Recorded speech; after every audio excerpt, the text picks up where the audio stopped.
আবাস যোজনার ১৬ দফা নির্দেশিকা জারি করলো রাজ্য সরকার। সেই ১৬ দফা নির্দেশিকা কি, যেটা রাজ্য সরকার জারি করলো আবাস যোজনার ক্ষেত্রে, এবং এই ১৬ দফা নির্দেশিকা না মানলে কিন্তু ডিসেম্বরের যে বাংলা আবাস যোজনা প্রকল্পের প্রথম কিস্তির টাকাটা রাজ্য সরকার উপভোক্তাদের ব্যাংক অ্যাকাউন্টে ট্রান্সফার করবে, সেটা কিন্তু আপনি পাবেন না। অবশ্যই রাজ্য সরকারের জারি করা এই ১৬ দফা নির্দেশিকা আপনাকে কিন্তু মেনে চলতে হবে। এই ১৬ দফা নির্দেশিকা কি কি সেটাই কিন্তু আমরা আজকের বিস্তারিত এই ভিডিওতে আপডেট হিসেবে দেখে নেব। আপডেটটা দেখার আগে ছোট্ট একটা অনুরোধ, যদি চ্যানেলে নতুন হয়ে থাকেন অবশ্যই চ্যানেলটা সাবস্ক্রাইব করে রাখবেন এবং নোটিফিকেশনটা অল করে রাখবেন এই ধরনের সমস্ত আপডেট সবার আগে পাওয়ার জন্য।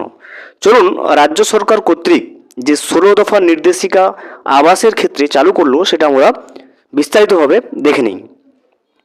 অ্যাকাউন্ট লেনদেন সুরক্ষিত রাখতে নির্দেশিকা করলো ১৬ দফা নির্দেশিকা জারি করলো রাজ্য সরকার। দেখতে পাচ্ছেন অ্যাকাউন্টটাকে লেনদেন, অর্থাৎ আবাস যোজনার যে প্রথম কিস্তির টাকাটা সেটা যাতে কোনো প্রতারণার শিকার না হয় এবং সঠিক উপভোক্তার ব্যাংক অ্যাকাউন্টে যায়, সেক্ষেত্রেই এই নির্দেশিকা কিন্তু রাজ্য সরকার জারি করেছে।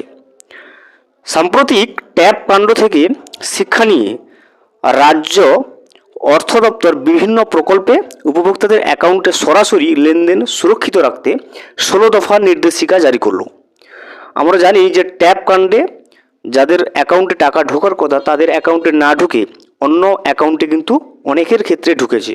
তো সেই ট্যাব কাণ্ড পরবর্তীতে আবার আবাস যোজনার ক্ষেত্রে যাতে এরকম প্রতারণা না হয়, সেই জন্য কিন্তু রাজ্য সরকার এই ১৬ দফা নির্দেশিকাটা জারি করেছে।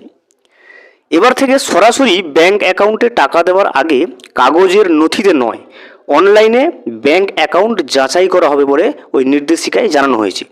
১৬ দফার নির্দেশিকায় কী জানানো হয়েছে দেখতেই পাচ্ছেন, যে আর কিন্তু কাগজে কিন্তু ব্যাংক অ্যাকাউন্ট যাচাই করা হবে না, অনলাইনেই কিন্তু ব্যাংক অ্যাকাউন্ট যাচাই করবে। এই যাচাইয়ের কাজ করবে national payment corporation. Bank account যাচাই করে তবেই সরাসরি উপভোক্তার ব্যাংক অ্যাকাউন্টে টাকা দেওয়া হবে। দেখতেই পাচ্ছেন, ব্যাংক অ্যাকাউন্ট প্রথমে অনলাইনে চেক করা হবে ন্যাশনাল পেমেন্ট কর্পোরেশনের দ্বারা, তারপরেই কিন্তু আবাস যোজনার যে প্রথম কিস্তির টাকাটা সেটা কিন্তু ছাড়বে। এছাড়াও যে কোনো উপভোক্তাকে তার তথ্য দুবার করে অনলাইনে পাঠাতে হবে।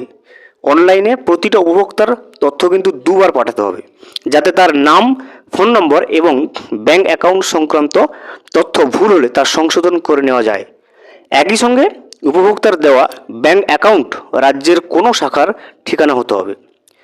এই নির্দেশিকায় বলা হয়েছে প্রত্যেক উপভোক্তার নিজের নামে সেভিং অ্যাকাউন্ট কিন্তু থাকতে হবে। তাহলে ১৬ দফার নির্দেশিকায় এটাও বলা আছে যে প্রত্যেকটা উপভোক্তার নামে কিন্তু একটি করে সেভিং ব্যাংক অ্যাকাউন্ট থাকতে হবে।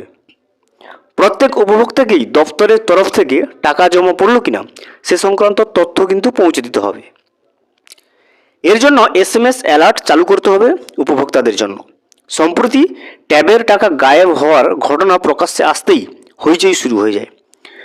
পরে রাজ্য সরকারের তরফ থেকে জানানো হয় প্রায় ১৯০০ জনের ট্যাবের টাকা পাওয়ার ক্ষেত্রে সমস্যা হয়েছিল। দেখতেই পাচ্ছেন, টোটাল ১৯০০ জন ট্যাবের টাকা কিন্তু পাওয়ার ক্ষেত্রে সমস্যায় ভুগছিল। আবাস যোজনার ক্ষেত্রে যাতে এই সমস্যাগুলো না হয় সেই জন্য কিন্তু এই ১৬ দফা নির্দেশিকা রাজ্য সরকার চালু করেছে। তারপরেই মুখ্যমন্ত্রী গোটা বিষয়টির সঙ্গে জামতারা গ্যাংয়ের যোগের বিষয়ের কিন্তু কথাও বলেছিলেন, কিন্তু সেসব পর্ব এখন কিন্তু অতীত। আগামী দিনে সরাসরি ব্যাংক অ্যাকাউন্টে টাকা দেওয়ার ক্ষেত্রে যাতে তা অন্য কোথাও না চলে যায়, জালিয়াতরা যাতে সরকারি পরিষেবার ফাঁক ফোকরের সুযোগ না নিতে পারে, সেজন্যই কিন্তু ১৬ দফা নির্দেশিকা দিয়ে সমস্ত দপ্তরকে ব্যবস্থা গ্রহণের কথা বলল অর্থ দপ্তর। তাহলে ১৬ দফা নির্দেশিকায় চালু করলো রাজ্য সরকার এই কারণে, যাতে আবাস যোজনা প্রকল্পে যারা টাকা পাবে সমস্ত উপভোক্তার ব্যাংক অ্যাকাউন্টে সঠিকভাবে কোনো প্রতারণা না হয়ে প্রত্যেকটা উপভোক্তার ব্যাংক অ্যাকাউন্টে যাতে তাদের প্রথম কিস্তির টাকাটা পেয়ে যায়। প্রথম কিস্তির টাকাটা আশা করা যাচ্ছে ডিসেম্বরের ১৫ থেকে ৩০শে ডিসেম্বরের মধ্যে প্রতিটা উপভোক্তার ব্যাংক অ্যাকাউন্টে কিন্তু রাজ্য সরকার ট্রান্সফার করে দেবে। ভিডিওটি সম্পূর্ণভাবে দেখার জন্য অসংখ্য ধন্যবাদ। এখনও পর্যন্ত যদি চ্যানেলে নতুন হয়ে থাকেন এবং সাবস্ক্রাইব না করে থাকেন, অনুগ্রহ করে চ্যানেলটা সাবস্ক্রাইব করে পাশে থাকবেন।